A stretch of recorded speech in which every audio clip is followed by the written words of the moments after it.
నేటి మనుగడ కోటి అలలుగా పొంగు వరదల వేగాన పడిలేచు అలలకు తీపి కలలకు లేని అలసట నీకేలా నల్ల నల్ల నీళ్లలోన ఎల్లకిల్ల పడ్డట్టున్న అల్లోమల్లో ఆకాశాన చుక్కల్లు అమ్మాయంటి జాబిల్లమ్మ అబ్బాయంటి సూర్యుడమ్మ ఇంటి దీపాలవ్వాలంట దిక్కుళ్ళు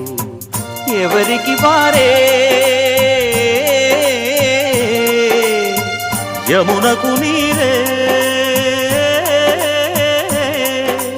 రేవు నీరు నావదంట నావతోడు రేవుదంట పంచుకుంటే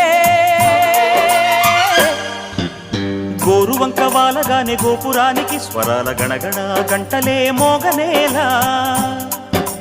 గోపబాలుడొచ్చినాక గోకులానికి పెదాల కిలకిలా పువ్వులే పుట్ట